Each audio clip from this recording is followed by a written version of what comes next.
Welcome back যে H ভূত FM এর ভয়ের 3 রাতের আজকের শেষ রাতে আপনাদের স্বাগত জানাচ্ছি। আমি জুবায়ের। আপনারা অনেকেই হয়তো জানেন আমরা নতুন বছর উপলক্ষে এই ভয়ের 3 রাতের আয়োজন করেছি। তাছাড়া আমরা এখন থেকে সপ্তাহে 2 দিন ভৌতিক ঘটনা নিয়ে আসব। যিনি ঘটনাটি শেয়ার করেছেন ঘটনাটি তার সাথে ঘটেনি, তবে তিনি ঘটনাটি সংগ্রহ করেছেন। কে ঘটনাটি পাঠিয়েছেন সেটা না হয় শেষে বলি। চলুন আর কথা না বাড়িয়ে সরাসরি ঘটনায় চলে যায়। যেভাবে লেখা আছে আমি ঠিক সেভাবেই পড়ছি। আমার সাথে যিনি ঘটনাটি শেয়ার করেছেন তিনি এখন বৃদ্ধ। যখন তার সঙ্গে এই ঘটনাটি ঘটে তখন সে যুবক এবং নতুন বিবাহিত। সেই বৃদ্ধের ভাষ্য মতে সেই সময় গ্রাম অঞ্চলে তেমন যানবাহনের ব্যবস্থা ছিল না। রাস্তাঘাটের দুপাশে ফাঁকা আবাদি জমি এবং এমনও কিছু রাস্তা ছিল এক পাশে ফাঁকা জমি আর এক পাশে জঙ্গল এবং কিছু ছিল রাস্তার দুপাশেই জঙ্গল। সেই সময় একটা গ্রাম থেকে আরেকটি গ্রামের দূরত্ব বেশ দূরে দূরে ছিল। বলে রাখা ভালো যে তাদের গ্রাম থেকে হাট বা গঞ্জ বেশ অনেক দূরে ছিল। এখন আমরা যেটাকে গ্রামের হাট বলে থাকি সেটাকে গঞ্জের হাট বলতো। সেই হাটটি সপ্তাহে 2 দিন বসতো। সেই হাটে তিনি সপ্তাহে 1 দিন যাইতো এবং সেই হাট থেকে তার শ্বশুর বাড়ি খুব কাছাকাছি ছিল। প্রতি সপ্তাহের মতো সেদিনও সেই গঞ্জের হাটে চলে যায়। কোনো একটা কাজ শেষ করতে করতে তার সেখানেই সন্ধ্যা নেমে আসে। সে তখন ভাবতে থাকে বাড়ি ফিরতে রাত অনেক গভীর হবে। যেহেতু আমার শ্বশুর বাড়ি কাছাকাছি আর স্ত্রীও শ্বশুর বাড়িতেই আছে, তখন সে শ্বশুর বাড়িতে যাওয়ার সিদ্ধান্ত নিয়ে নেয়। আরেকটা কথা বলে রাখা ভালো যে সেই বৃদ্ধ চাচা আমাকে বলেছিলেন যাতায়াতের ব্যবস্থা ছিল 2 ধরনের বিশেষ যানবাহনে, এক গরুর গাড়ি, অপরটি একটা ঘোড়ার গাড়ি। একটা ঘোড়ার গাড়ি বলতে গাড়িটা ছিল গরুর গাড়ির মতোই, কিন্তু একটা ঘোড়া দিয়ে চালানো হতো। এই ঘোড়ার গাড়িগুলো গরুর গাড়ি থেকে দ্রুতগামীতে চলতো। বিশেষ করে সেই সময় দূর থেকে বিভিন্ন ধরনের মালামাল বহন করতেই একটা ঘোড়ার গাড়িগুলো ব্যবহার করা হতো। যেই কথা সেই কাজ, তিনি তার শ্বশুর বাড়ির দিকেই রওনা দেন। সেই গঞ্জ থেকে তার শ্বশুর বাড়ির দিকে অনেক মানুষ হেঁটে রওনা দিয়েছেন।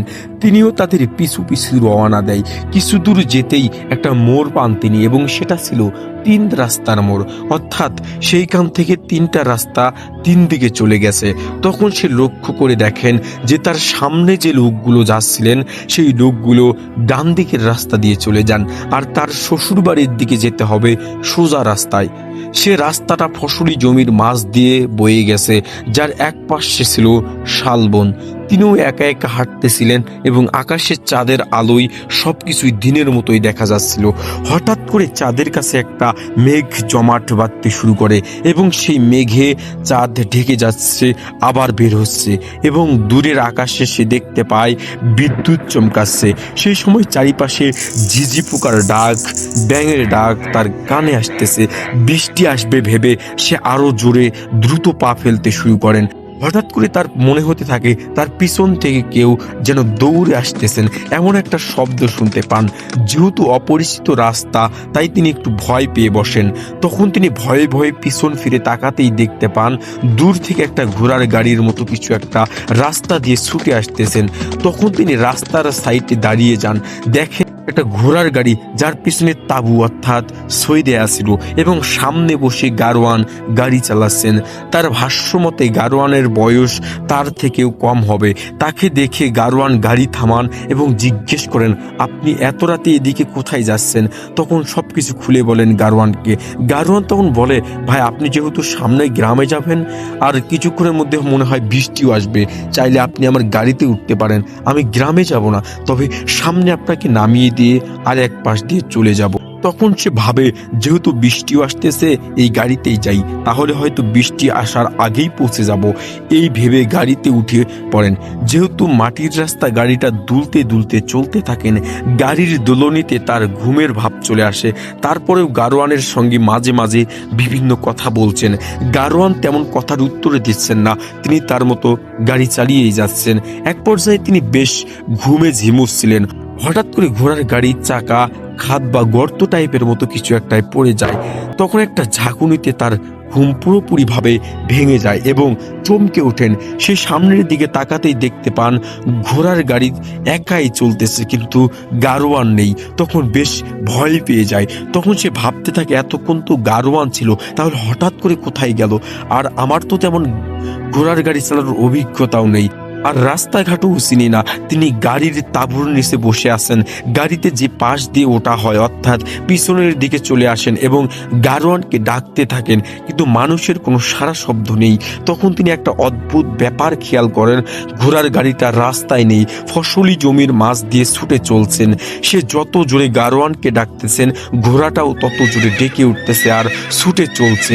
ঘোড়া তাকে কোথায় নিয়ে যাচ্ছে, কোন দিকে ছুটে চলছে, তিনি কিছুই বুঝতেছেন না। এক পর্যায়ে তিনি ঘোড়া থেকে লাফ দিয়ে নিচে পড়েন এবং খেয়াল করেন ঘোড়ার গাড়িটা অল্প কিছু দূর গিয়ে হাওয়ায় অদৃশ্য হয়ে যায়। এটা দেখে তিনি আরো ভয় পেয়ে বসেন। তখন তিনি খেয়াল করেন একটু দূরে একটা পাকুর গাছ দেখা যাচ্ছে এবং পাকুর গাছের পাতাগুলো বাতাসে নড়তেছে। সেই সময় ঝিঝি পোকার ডাক, অনবরত ব্যাঙের ডাক, বাতাসের শব্দ তার কানে ভেসে আসতেছে। চারিদিকটা যেন নিস্তব্ধ। এক পর্যায়ে পাকুর গাছের দিকে ছুটতে থাকেন এবং বোঝার চেষ্টা করেন এখন সে কোথায় আছেন। চাঁদের আলোয় যতটুকু বুঝতে পারেন সেই জায়গাটি একটা দ্বীপের মতো এবং অনেকটা দূরে রাস্তা দেখতে পান। রাস্তা থেকে নেমে এসেছে আলপথের মতো বেশ চওড়া, মাঝে মাঝে জঙ্গল।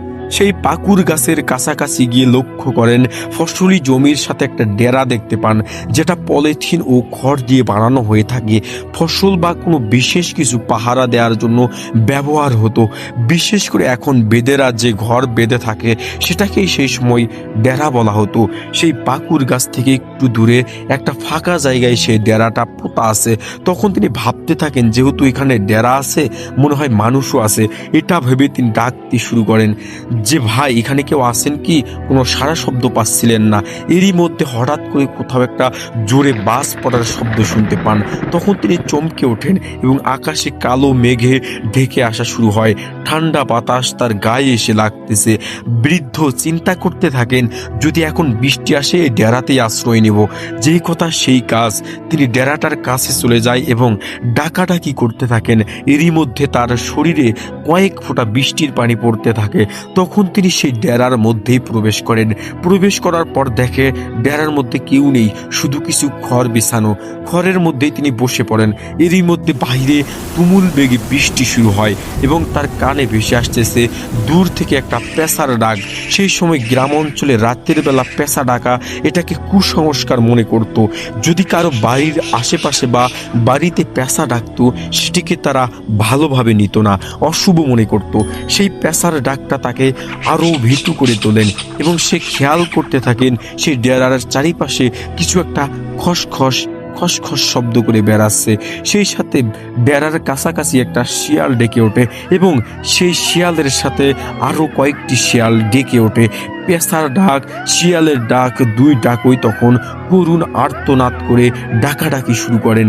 এই জিনিসটা তার কাছে তেমন স্বাভাবিক মনে হচ্ছে না। এসব কি হচ্ছে সেটা দেখার জন্য ডেরা থেকে তিনি মাথাটা বের করেন। অন্ধকারে কিছুই দেখতে পান না। এরই মধ্যেই বাস পড়তেছিল, সঙ্গে বিদ্যুৎ চমকাচ্ছিল এবং সে আলোতে তিনি দেখতে পান পাকুর গাছের নিচে সাদা কিছু একটা দাঁড়িয়ে আছে। সেটাকে দেখার পর ভয় পেয়ে যায় এবং ভাবতে থাকেন হয়তোবা চোখের ভুল। কিন্তু হঠাৎ করে আরেকটা বাস পড়ে এবং সে আলোতে আবারও দেখতে পান সেটা একটা সাদা অবয়ব দাঁড়িয়ে আছে ওই পাকুর গাছের নিচে।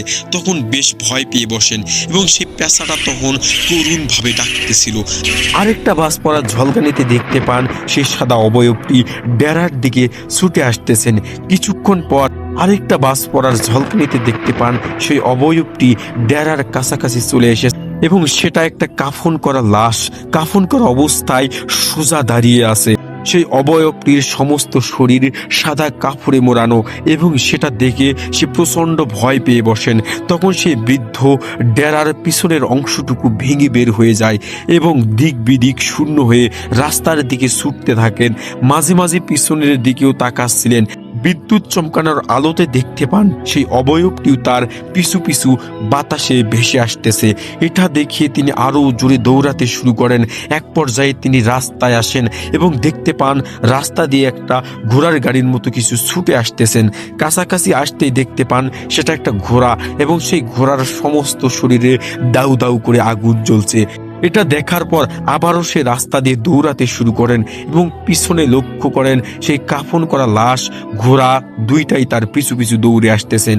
তিনি দৌড়াতে দৌড়াতে হঠাৎ রাস্তায় পা পিছলে পড়ে যান, যেহেতু মাটির রাস্তা এবং বৃষ্টি পড়ছিল। এই অবস্থায় সে লক্ষ্য করেন সেই ঘোড়ার গাড়িতে কাফন করা লাশটি লাফ দিয়ে ওঠেন। হঠাৎ একটা জোরে শব্দ করে বাস পড়ে এবং পিছনে লক্ষ্য করে দেখে কিছুই নেই। তখন তিনি ওই অবস্থায় স্যাঁচড়াইতে দৌড়াতে থাকেন। আবারও বিদ্যুৎ চমকানোর আলোতে দেখতে পান সামনে একটা কুঁড়ে ঘর। তখন সে শরীরের সমস্ত শক্তি দিয়ে এক দৌড়ে সেই কুঁড়ে ঘরের বারান্দায় চলে যান এবং সেই কুঁড়ে ঘরের দরজায় কড়া নাড়তে থাকেন ও ডাকাডাকি করেন। কিছুক্ষণ ডাকাডাকির পর একটা বৃদ্ধ লোক রুমের দরজা খুলে দেন এবং বলেন, আপনি কে, এত রাতে এখানে কেন? তখন তিনি সবকিছু বলেন এবং তাকে রুমের মধ্যে নিয়ে তাকে কিছু শুকনো কাপড় দেয় এবং তখন সেই বাড়িওয়ালা বলতে থাকেন, তুমি মনে হয় বাসের আলীর খপ্পরে পড়েছো। তখন তিনি বলতে থাকেন, বাসের আলীকে আপনি একটু খুলে বলবেন কি? সে বাড়িওয়ালা তখন বলতে থাকেন, অনেক আগে আমাদের এলাকায় একজন এক্কা ঘোড়ার গাড়ি চালাতো, বিশেষ করে সে মালামাল বহন করত। একদিন সে বৃষ্টির মধ্যে গঞ্জের হাট থেকে ফেরার সময় বাস পড়ে তিনি ও তার ঘোড়া মারা যান। সকালবেলা গ্রামের মানুষজন দেখতে পান রাস্তায় পড়ে থাকতে। আর তুমি যে পাকুড় গাছের কথা বললে সেটা একটা গোরস্থান, ওই গোরস্থানেই তাকে দাফন করা হয় এবং ওই গোরস্থানের আশেপাশেই তার ঘোড়াটিকে পুঁতে রাখা হয়। আর সেই ব্যক্তির নামে ছিল বাসের আলী। তখন থেকে যদি কোনো ঝড়ের রাতে একা এই রাস্তা দিয়ে কেউ আসে তাহলে তাকে এবং তার ঘোড়াকে দেখতে পান। তুমি হয়তো জানো না, নতুন মানুষ, এই কারণে এটার সাথে সম্মুখীন হয়েছো, যেহেতু আজকে বর্ষার রাতও ছিল। আর তোমার ভাগ্য ভালো, ওই গাড়িতে উঠেছিলে এবং বেঁচে ফিরতে পেরেছো। এর আগেও দুইজনের সাথে ঘটেছে এবং সকালবেলা তাদের লাশ পাকুড় গাছের নিচে পাওয়া যায়। কিন্তু তারা কেন পাকুড় গাছের নিচে মরে পড়েছিল এবং তারাও বাসের আলীর ঘোড়াটির গাড়িতে উঠেছিল কিনা সেটা আজও অজানা। যাই হোক, তুমি বেঁচে ফিরেছো, তোমার ভাগ্য ভালো। তারপর সে রাতটুকু ওই বাড়িতেই কাটায় এবং সকালবেলা প্রচণ্ড জ্বর আসে এবং তার শ্বশুর বাড়িতে খবর দেওয়া হয়, তাকে সে নিয়ে যায়। বর্তমান সেই রাস্তাটি পাকা হয়ে সেই কবরস্থানটি পরিত্যক্ত অবস্থায় আছে এবং পাকুড় গাছটি কেটে ফেলা হয়েছে। বর্তমান তার স্ত্রী বেঁচে নেই, তার জন্য সবাই দোয়া করবেন এবং উনিও এখন বেশ অসুস্থ, ওনার জন্য সবাই দোয়া করবেন। আর এই ছিল আজকের ঘটনা। গাইবান্ধা থেকে আমি তানভীর তুষার। সবাই ভালো থাকবেন, সুস্থ থাকবেন। আল্লাহ হাফেজ। এই বলে তানভীর তুষার তার ঘটনা শেষ করেন। তুষার, আপনাকে অসংখ্য ধন্যবাদ এত সুন্দর একটি ঘটনা শেয়ার করার জন্য। প্রিয় লিসেনার, শেষ করলাম ভয়ের 3 রাত।